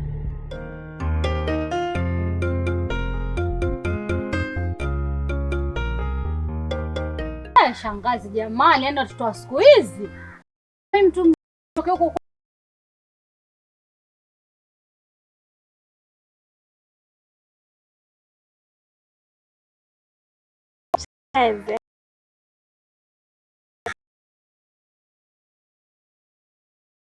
Kuti.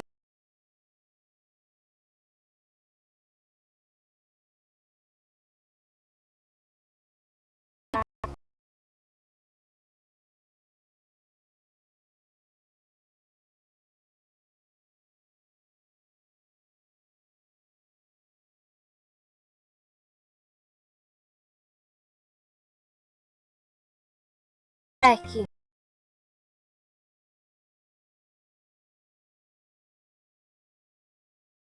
Angalia, si mara ya kwanza ama mara ya pili kuongelea hili swala, lakini shida yake ni kuwa hataki twende sote hospitali. Yaani shangazi, niko na yenye nayapitia.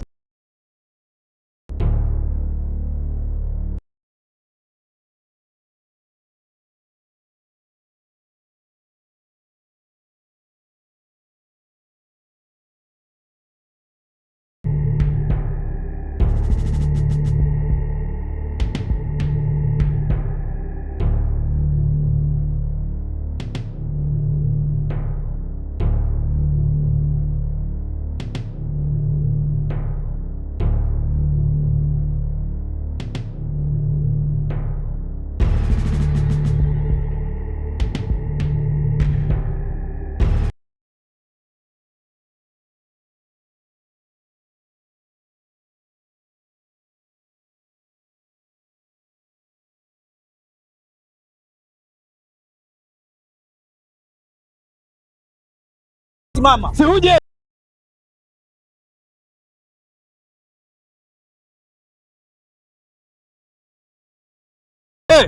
Si uje kama ni mume.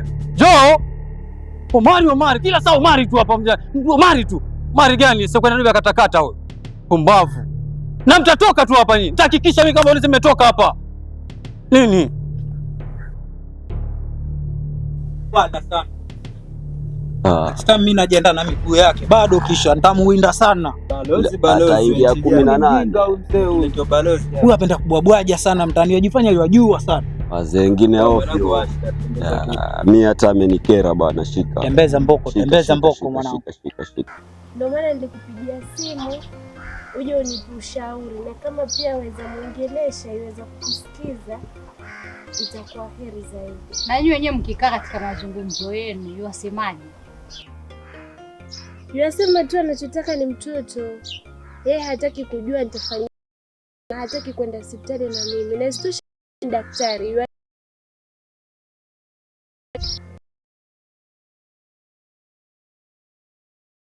shida iko wapi? Uje mwambie mume wangu mimi ninapima. Ni nino majibu haya, basi twende sote. Tujue tatizo liko wapi. Basi hata kutoka nje ni shida shangazi yangu. Ndio maana ninakupigia simu ukaja. Kama juzi kulikuwa na mkutano, nikatoka, nilivyorudi basi ikawa vita, kesi. Hataki kabisa kunielewa. Ndio maana ninakuita, pengine utakuja muongelesha ama utanisaidia vipi tujue tutapata suluhu. Sasa mimi katika yote mimi nitamtafuta, nizungumze naye na nijue shida iko wapi. Maanake na yeye mwenyewe pia ni daktari, atafute wenzake ambao ni wana ujuzi zaidi, mpime mjue shida iko wapi. Hata inaweza kuwa shida ni kitu kidogo tu hapo. Hata inaweza kuwa hakuna shida kubwa. Inaweza kuwa ni tatizo dogo tu. Nitazungumza naye, nitamtafuta, lakini na nyinyi pia nitamwambia hii mambo ya kukufungia usitoke hata kuja kumsalimia mimi shangazi yako. Mimi sijapenda kabisa. Sijali shangazi yangu, inshallah nitatoka.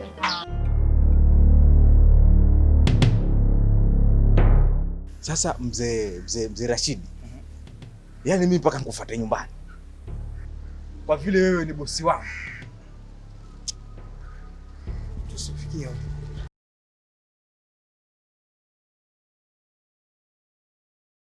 Mama njia tukaanza kuzungumzia mambo ya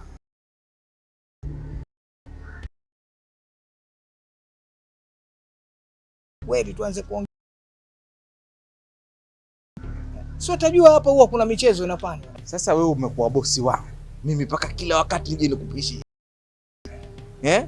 kwa sababu ya vipeni vyako ambavyo wanipatia. Sasa nimekuja basi niangalilie kile kilikuwa kimbaki. Maana unataka kudaiwa wewe. Hicho kilichobaki hata si kingi kuliko kile nilichokupa, lakini huyu kijana saizi amekaukiwa.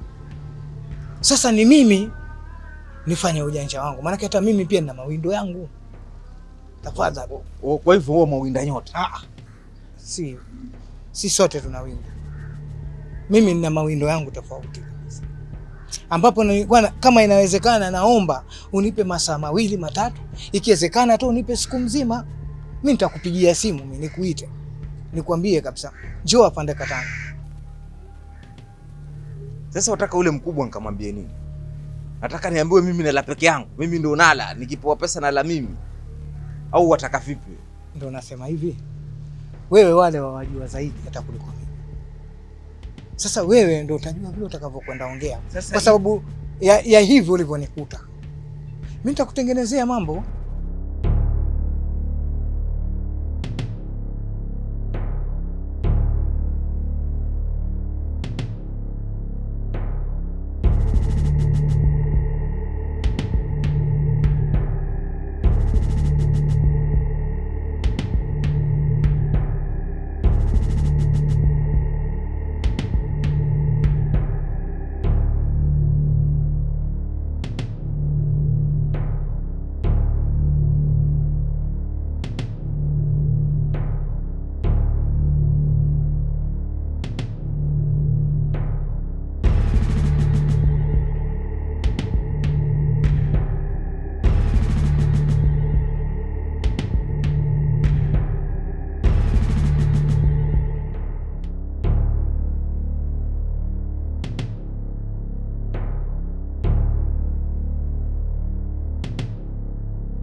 Waangalia nini hapa? Angalia nini?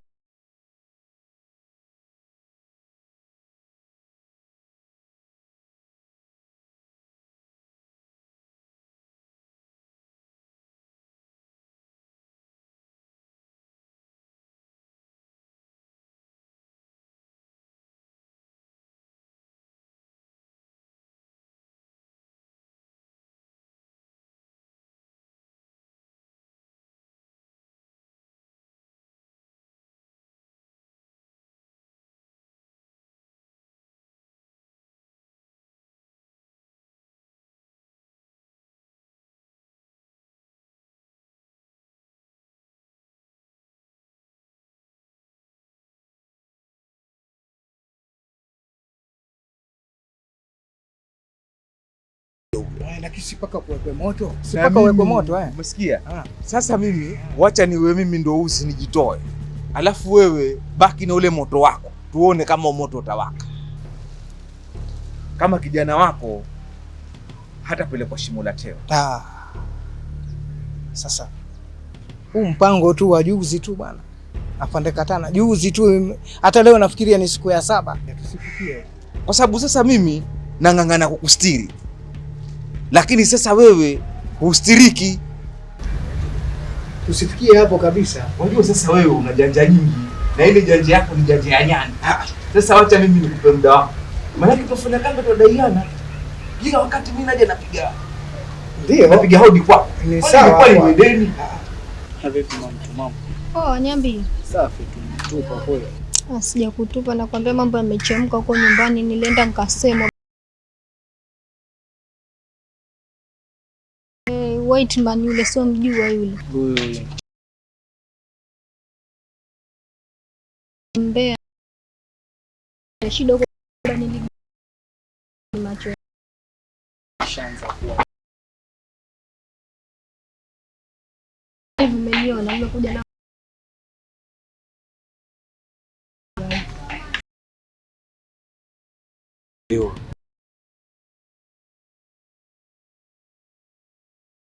kila kitu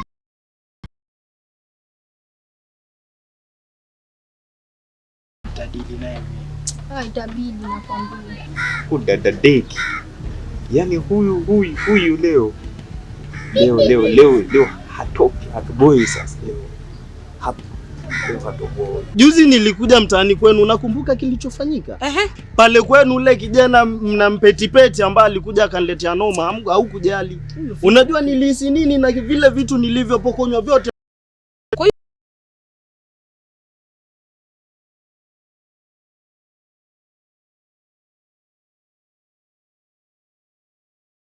Si ndio? Basi. Okay, acha nikwambie basi. Msichana niko naye na natamba naye. Unalipi la kusema? Tumefikishana hapo, si ndio? Leo tumefikishana hapo mimi na wewe, si ndio? Nikate iwapo unadhani kuna kitu cha zaidi hapo. Mimi unaniambia maneno Raji. Kwa hiyo umesahau mahali tumetoka, si ndio?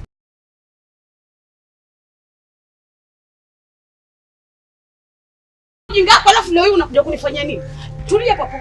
Usinitafute tena, nakwambia usinitafute. Nitakuonyesha wewe. Okay. Wacha tumchukue ile kijana tumtenda. Aende kotini. Apelekwe shimo. Unajua wewe ujue muhimu ule. Ndio kupoteza kitu yenyewe. Sasa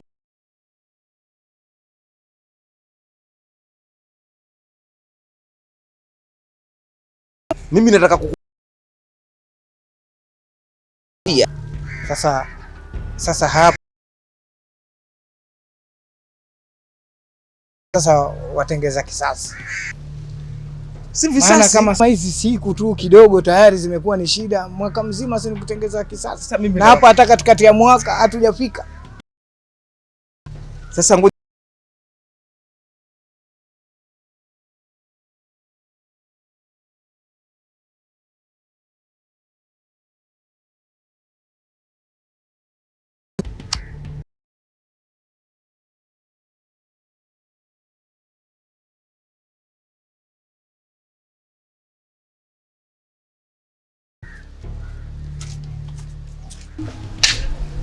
Sasa Sasa ndo nakwambia tutafute mahali pa kisirisiri ambapo tutakuwa tukutana, maana hivi mambo ya njiani kama hivi waweza tokea lolote.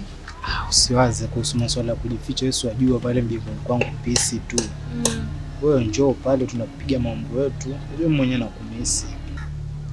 Najua, lakini umakini pia nao ni muhimu. Wewe ukijisikia tu wewe njoo mjengoni pale nishtue, njoo mjengoni tufanye mambo yetu chapchap. Alafu warudi mjengoni. Sio? Sawa basi. Leo hatubui. Unaona mjinga kweli jamaa. Anaharibu watoto za watu. Mbavu sana. Yaani leo namuonyesha, yaani leo kila kitu namuonyesha mjomba live. Achomoa ile, achomoa. Mwanangu vipi? Kamerazi wa nini babu? Nini? Unaweza kupicha? Wewe mwanangu, unajua kuchoo. Umbe wewe.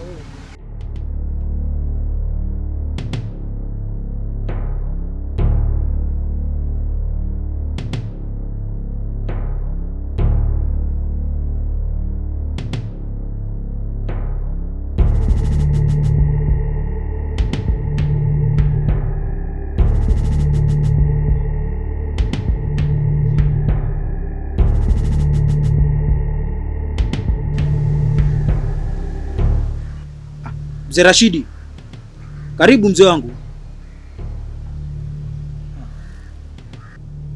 Wewe uko hapa unafanya ujinga wako, si ndio? Una tatizo gani mzee sasa? Tena tatizo ni kubwa, si dogo. Sasa usingechukua kiti kwanza. Sina haja kukaa mimi. Kaa wewe bwana, na ujinga wako unaofanya. Mimi nakosana na watu huko mkutanoni kwa sababu yako wewe. Vita vilivyokule wewe huvijui wewe. Afande Katana amenisimamisha huko njiani huko. Mpaka bwana tumezungumza, amenifuata tena hapa nyumbani. Sasa hivi ataka pesa zake. Mimi nakwambia moto wawaka wewe. Nisikize vizuri Omari. Moto unawaka.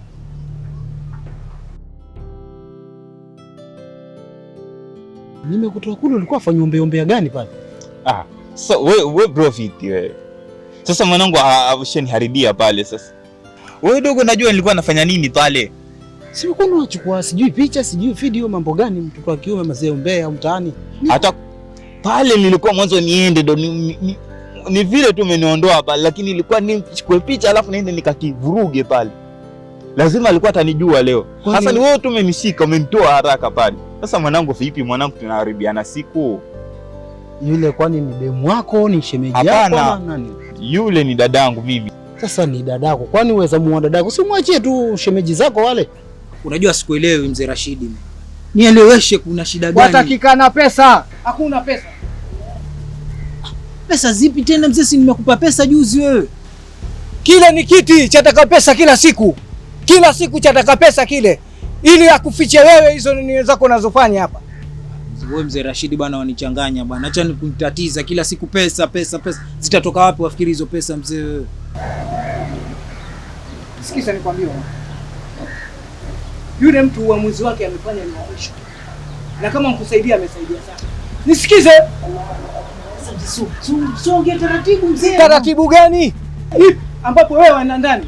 Unajua mimi sikuelewi mzee. Utanielewa tu karibuni. Sasa nieleze kuna shida gani? Ndio nakwambia hivi. Afande Katana ataka pesa zake. Na ujue zile pesa si zake yeye peke yake. Ni wewe ndio waficho yuko na wenzake. Kule mkutanoni wewe umepangiwa kutiwa tairi. Ametoka hapa akisema ameniachia kila kitu. Sasa mimi nitajua mwenyewe. Wewe ujue waenda jela. Mimi siogopi kitu chochote mzee bwana. Hao mambo nitamalizana nao mwenyewe. Ni mtoto wa shule. Yule ni mtoto wa shule yule pale, na yule boya. Yule boya ni mharibifu, anataka kumharibia dadangu. Yule mtoto wa shule. Sasa mtoto wa shule yule anasoma sasa hivi. Mtoto mdogo sana yule. Anamharibia, anaonekana nini boya mtaani. Akija akishika mimba mimi ndo taonekana mbaya. Yule jamaa si ni mtu mzima yule mama.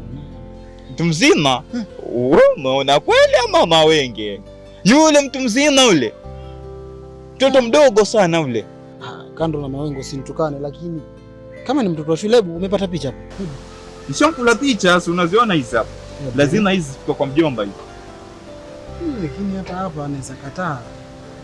Sina nina nani na screen sinavuta hivi, si unamwona sura yake huyu boya. Unamwona? Japokuwa hapo wako nje hapo, wasisema hata alikuwa anapiga story. Story gani na inajulikana mtaani? Kwa yule ndo anatembea naye. Mtaani anajulikana. Sasa hawezi akamkataa, lazima aseme huyu kijana ni nani. Kutoka tangu kitambo ilikuwa namfuatilia huyu. Mpaka sasa ndio namkamata hivi. Sawa. Wako hivi. Sawa. Sasa atasema huyu kijana ni nani? Atasema huyu kijana ni nani? Lazima aseme. Hata mkaza mwenyewe atashikwa na haya mwanzo. Pale maneno alikuwa anasema, lazima hii kitu niipeleke. Sawa. Kama basi ni mjomba wako huo, mpelekee alafu umueleze. Yule mtoto ataribika bure tu. Napata bahati kuniondoa haraka. Ilikuwa ni picha alafu ndo baadaye kadili naye. Ni vile tu umeniondoa haraka pale. Lakini si umepata picha? Nimepata picha lakini bado mpaka nimkamate yule kijana. Sawa bwana. Huu mtaa bwana umeharibika. Mpaka watoto wa shule nao wanataka haya. Wewe unaona umeajiriwa wewe. Kazi unaofanya unaona umeajiriwa, si ndio? Ndio maana unashangaa hizo pesa zinatoka kila siku. Sawa. Tatizo lako mzee, uko muoga sana wewe. Mimi muoga, si ndio? Uko muoga mzee. Acha tuangalie. Mzee huyu. Mzee wangu anataka kusema. Ogopa. Tu rahisi hivyo nani wafikiria usiogopi chochote. Mzo ashanichanganya hata.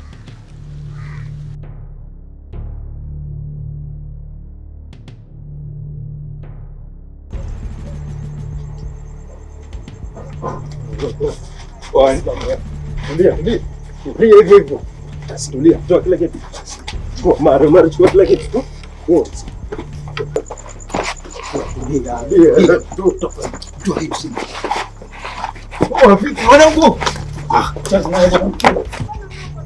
Chungu nyinyi mmetumwa hapa nini? Wao tena najua yule ambaye amewatuma. Lazima talili naye.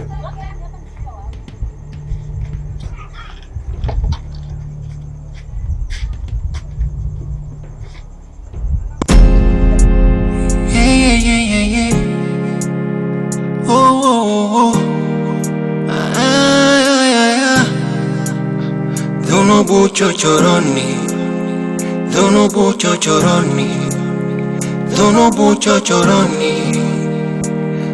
ayaya, dhunubu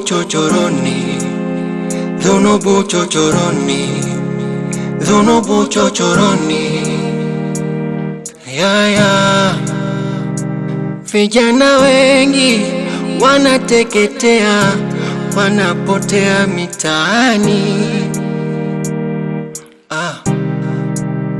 Ila muda mwingine wazazi wanachangia pia, kwa sababu hawawakanyi.